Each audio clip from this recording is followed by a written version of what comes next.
Back to Alexis. I'm your host Alfredo, and today we are in downtown Los Angeles to be a part of Pupusa Con 2023. It's an event where, like, here in downtown LA, where there's a bunch of like small, like not street vendors, but like small business owners and vendors and stuff. I have my little pupusa pin here to go with the theme, but I'm be doing a little interview here for my school too. But I thought it'd be interesting to make a vlog out of it. Come up with, like, start the whole quesadilla business. Like, how did that come to mind?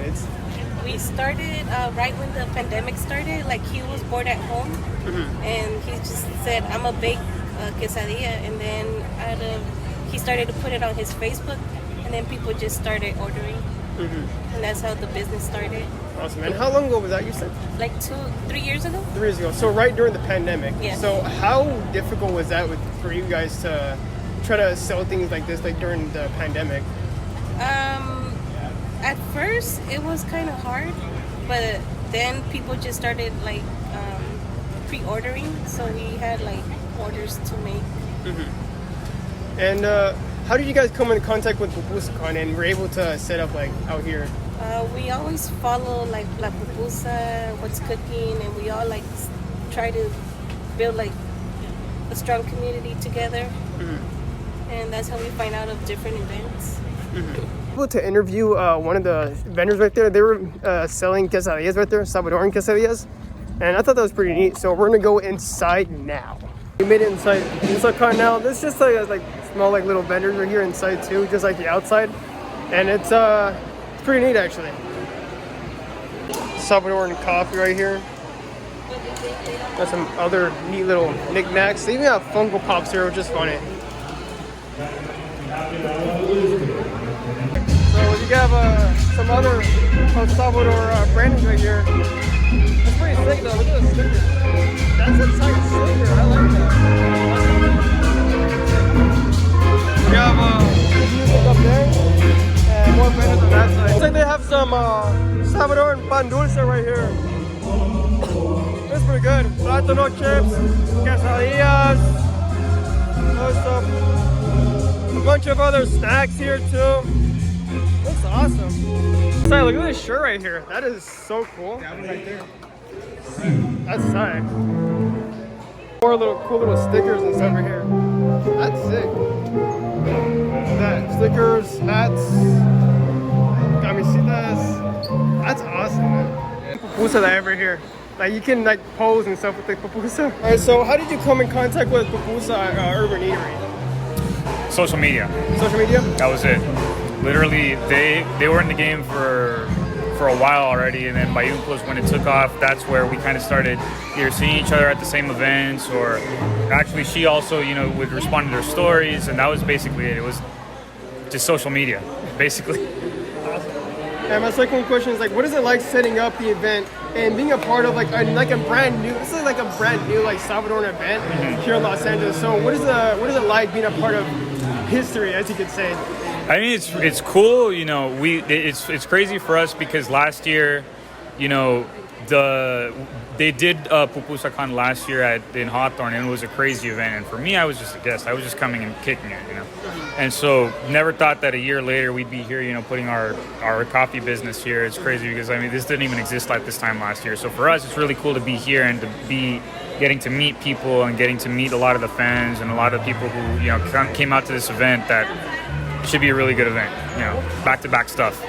Definitely. Yeah. And my third question is, how much does it mean to you, like being like at the new like annual, like this is not even like the first like only thing that does like sporting events, Salvadoran, like there's the Dodgers, the LA Kings having Salvadoran merchandise. So what does that mean to you, like having another new event? It means a lot because it's cool. It's great now that we're in a position where we're bringing a lot of visibility to a community that didn't really have a lot of visibility beforehand, and to be a part of all of those inner workings and all those happenings to keep on elevating the community. For us, it means a lot because now, we get to kind of step into our own, and if the few of us who are like, forward-facing figures are able to do that, we're taking the whole fucking community with us, basically. Oh, I just said yeah. You're good, man. Yeah. I can leave that out. Okay. I have like one extra question, so that you kind of got my curiosity. How did you come up with your coffee business? How did that like come to mind? So what happened was that when Bayuncos took off very quickly, and I have a friend whose family has a cafetal over there in El Porvenir, and so he's actually like from El Salvador, and he's only been here for a few years, and so he's the one that was all, you know, more like that mentality, like more old school vieja escuela. He's like, you know, what are you doing with this Bayuncos thing? You're not even making any money off of it. And I was like, well, dude, like I'm just having fun right now. I don't have any angle. And I told him if I ever do choose to sell money or sell something on Bayuncos, you know, like, or develop something around it, first of all, I wanted to like establish like a legitimate business, to not be like another content creator out there basically just, you know, clapping your ass for likes on TikTok or whatever. And in addition to that, I told him, well, I just need to find a good product. And so he told me, why, you know, ¿por qué no colaboramos? You know, why don't we do this, you know, together, like, you know, to bring Capital 503 here, you know, or whatever, make it like you start your own brand. We'll import the coffee from my parents' finca or my family's finca, and then we'll roast it here. And then, because he has a roasting facility over there in Long Beach. And so that was it. I was like, all right. So we launched it at around this time last year. And now, you know, we're in one store. All of our business is e-commerce. And none of it would have been possible without Bayuncos, which is the crazy part. We're gonna get some pupusas because why not, you know? How could we not go to a Salvadoran event and not get a pupusa? Back at the quesadilla place, it's a heart-shaped quesadilla. It's pretty cool. Some of this quesadilla in my mouth here. There we go. That quesadilla is really, really good. Pupusa Con is now a 1 year like annual thing they do in LA. It was set up by the people from West Side Your Cooking and La Pupusa Urban Eatery. They do that once a year now, so it's a brand new Salvadoran event.